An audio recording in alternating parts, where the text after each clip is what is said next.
बात करते हैं नशे के ऐसे कारोबार की जिसमें कफ सिरप का इस्तेमाल टूल किट के रूप में किया जाता है। देश के कई राज्यों में कफ सिरप के नाम पर करोड़ों की कमाई हो रही थी। इस नेटवर्क में कई बड़े नाम हैं, बाहुबली हैं। इस पूरी कहानी को सिलसिलेवार ढंग से आइए समझते हैं। पहले 4 बड़ी बातों से समझिए कि देश के अंदर पिछले कुछ महीनों से क्या हो रहा था।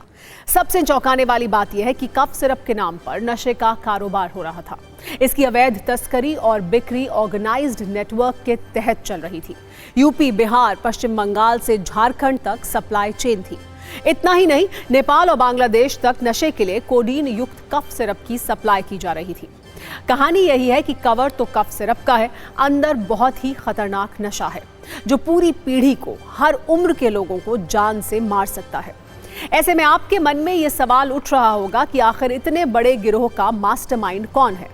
कौन इस नेटवर्क को चला रहा था? कौन दवा के नाम पर नशा बेच रहा था, नशे की लत लगा रहा था?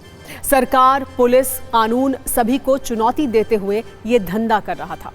आपको हम 2 तस्वीर दिखा रहे हैं। एक का नाम है शुभम जायसवाल, जिसे इस पूरे खेल का मास्टरमाइंड बताया जा रहा है। दूसरा नाम है अमित सिंह टाटा, जो इस वक्त पुलिस की गिरफ्त में है।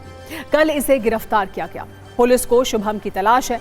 बताया जा रहा है कि वो दुबई फरार हो चुका है। वैसे अमित सिंह टाटा ने पुलिस की पूछताछ में ये बताया है कि कैसे उसने पूरा नेटवर्क बनाया।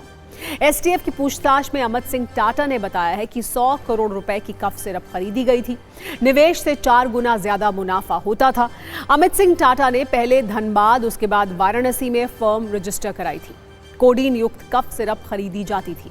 जब एबॉट कंपनी ने फेंसिडिल बनाना बंद किया, उससे पहले ही शुभम जायसवाल 100 करोड़ रुपए का स्टॉक खरीद चुका था। फर्जी तरीके से खरीद में कंपनी के अधिकारियों की भी मिलीभगत रहती थी। नेपाल और बांग्लादेश में इसका उपयोग नशे के लिए ज्यादा होता था। 100 रुपए की शीशी 500 रुपए में बिकती है। कफ सिरप के नाम पर नशे का इंटरनेशनल गिरोह बन चुका था। इस जानकारी के सामने आने के बाद निष्कर्ष यही है कि 100 रुपए के सिरप को 500 रुपए में बेचा जाता था। सोचिए, 5 गुना ज्यादा कीमत पर दवा को नशे के रूप में बेचा जा रहा था। युवाओं में नशे की लत लगाई जाती थी। ये मामला इतना गंभीर हो चुका है कि अब संसद के शीतकालीन सत्र में ये मुद्दा बनेगा। आगे बताएंगे कैसे इस पूरे मुद्दे पर राजनीति हो रही है। पहले ये जानिए कि नशे के इस कारोबार का बाहुबली कनेक्शन क्या है, जिसकी चर्चा इस वक्त हर तरफ हो रही है। इससे संबंधित तस्वीरें ट्रेंड कर रही हैं। कफ सिरप के नाम पर हो रहे नशे के इस कारोबार का मास्टरमाइंड शुभम जायसवाल को बताया जा रहा है। इस तस्वीर में शुभम जायसवाल के साथ यूपी के बाहुबली धनंजय सिंह भी हैं। बताया जा रहा है कि धनंजय सिंह शुभम और अमित सिंह टाटा के करीबी रहे हैं।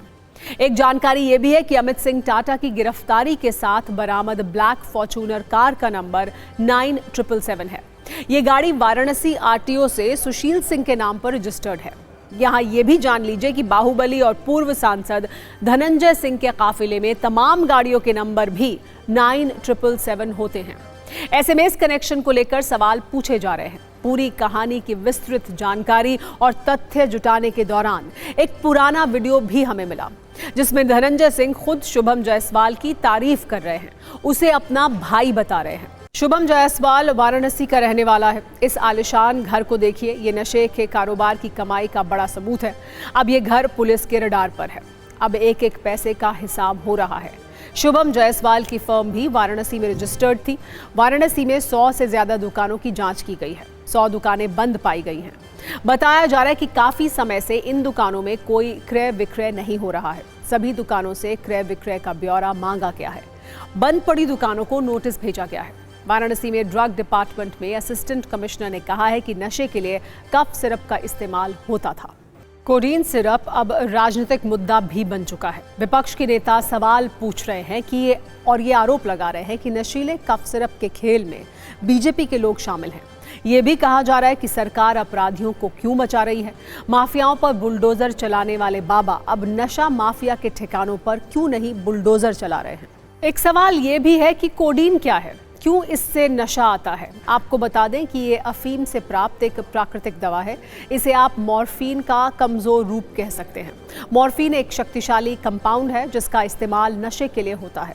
कोडीन मॉर्फिन से लगभग 10 गुना कम शक्तिशाली है, लेकिन ज्यादा मात्रा में लेने पर गहरा नशा होता है, इसीलिए इसका प्रयोग किया जाता है। कोडीन का प्रयोग पेन किलर के रूप में भी किया जाता है या फिर इसे आप सूखी खांसी की दवा भी कह सकते हैं। भारत में कोडीन एक शेड्यूल H1 दवा है। बिना डॉक्टर के प्रिस्क्रिप्शन के बेचना या खरीदना गैर कानूनी है। बिना डॉक्टर की सलाह या प्रिस्क्रिप्शन के इसे लेना अपराध है।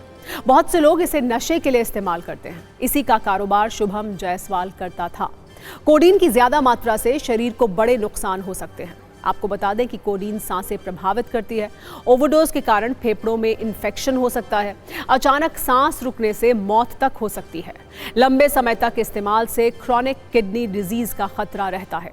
किडनी फेल हो सकती है। ज्यादातर कोडीन सिरप में CPM यानी क्लोरोफेनाइन मेलिनेट भी होता है। लंबे समय तक ओवरडोज से hepatitis, liver cirrhosis, liver failure तक हो सकता है।